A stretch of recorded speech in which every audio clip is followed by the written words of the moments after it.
Welcome to Truth, Money, and Freedom. Today is Wednesday, July 17th, 2019. Hey, gang, I'm not going to make this one a long one here. This is going to be pretty quick.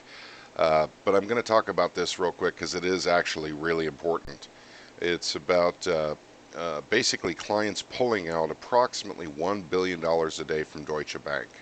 And this plays into my theory that I had that Deutsche Bank is actually finished, but they don't want to admit it.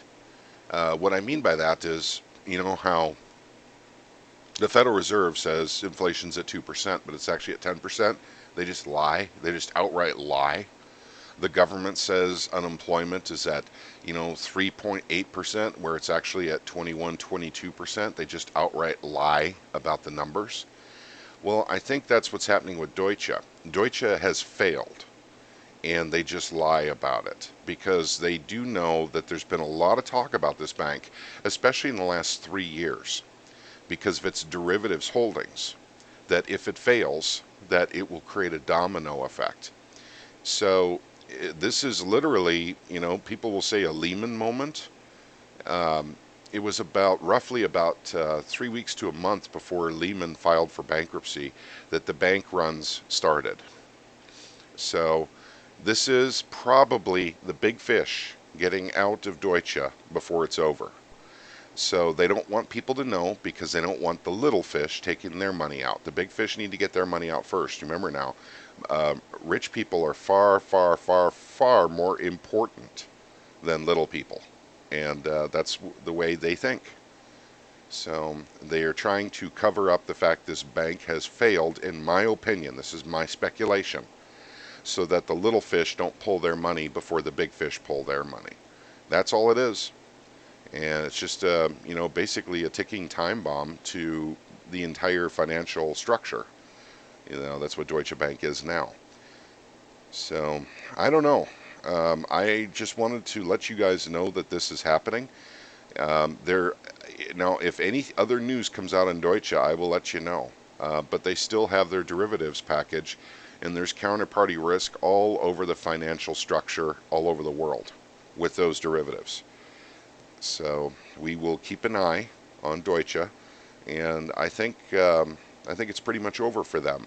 It may be a month from now.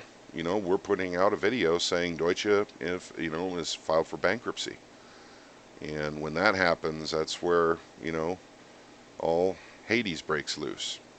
Basically that's where you start seeing lots of people running for the hills, and I'm talking about the rich people, and so they'll start pulling their money from other banks, lest those banks be pulled under by the counterparty risk of the derivatives that were held at Deutsche.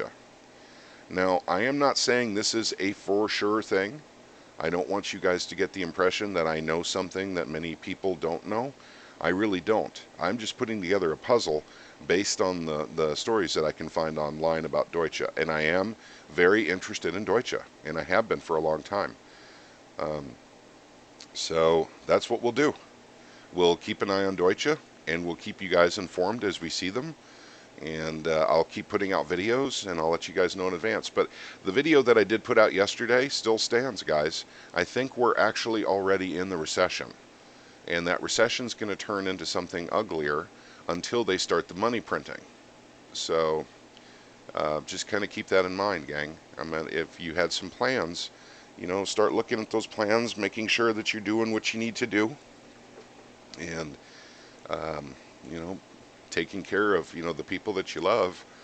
And yeah, I know that sounds a bit alarmist, and I'm not trying to be alarmist. And by the way, this doesn't upset me personally.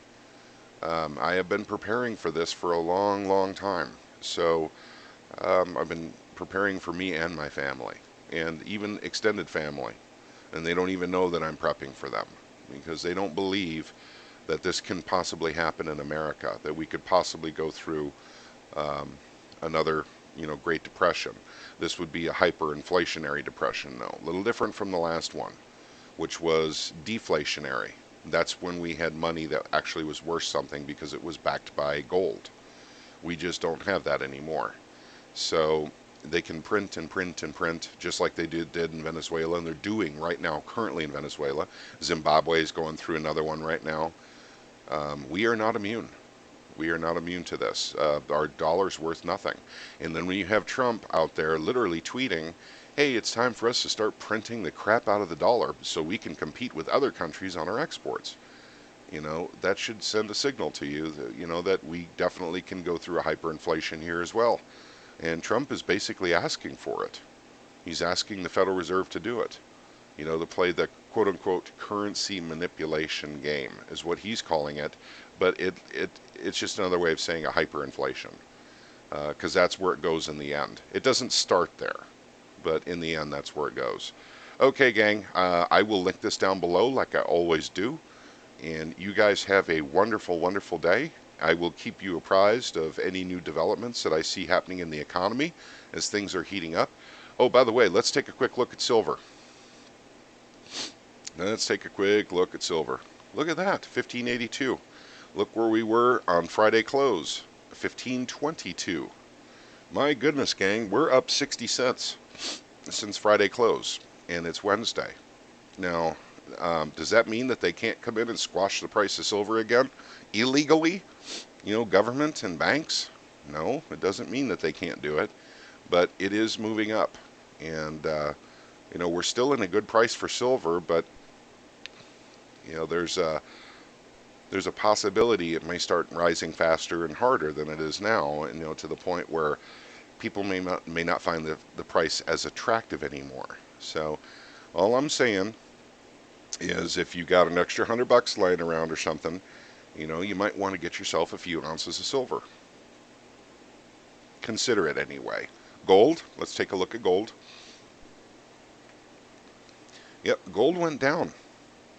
Gold was 14.15 on Friday close, and now it's 14.11. So in fact, this morning it went down to 14.01. So silver is starting to close that silver to gold ratio. Does that mean that gold is going to be kept lower? No, it doesn't. You never know what's going to happen in these markets, but we do know that they can't stay this low forever, and they're starting to rise. And there's a lot of political stuff going on right now, gang. We're two days away from Boris Johnson being elected, most likely being elected by Parliament. And then Brexit will be back in the news again shortly after that. We got a lot of other things going on too. We got Christine Lagarde taking over the ECB. Right at the time Deutsche Bank is failing, and that's a big one too, where I just brought up Deutsche. But there's plenty of other things happening too, because we've got this trade thing going on with China, which I don't think is going to be resolved quickly or easily. In fact, I do think that we are getting a trade agreement divorce from China right now, because we won't agree with what China wants. And China, I think, once again, speculation, gang, we think China wants the manipulation of gold and silver to stop butt cold right now. And we think Trump said absolutely not. That is not going to happen. We are not going to do that. And so there's a lot of interesting things going on in the paper silver markets that may be driving the price up on silver, just because of that because of that negative response. And there's someone, a very, very, very big fish, going very, very long with lots of cash on silver futures right now. And that's what's helping drive up the price of silver, but no one knows who it is. If you guys are interested in that, we'll actually do a video on this. We'll actually figure out a way to get a video done on that so we can show it to you. But yes, there's manipulation going upwards on silver right now. That is a fact. But technically, it should have gone up anyway, and fundamentally, it should have gone up anyway. And the Chinese are tired of the metal manipulation done by the West. So that may be China. We don't know. I mean, that's a guess. That's speculation, gang, by the way. I don't want you guys thinking that I have inside information on that. I don't. I'm listening to others that are smarter than me, and I'm making a guess. In fact, there's even a guess that it's the American government going long on silver to hedge their bets against the dollar going down. I mean, that sounds pretty crazy, but that is one of the possibilities as well. Okay, gang, I got to wrap it up here, but you guys all have a wonderful day. May God bless each and every one of you.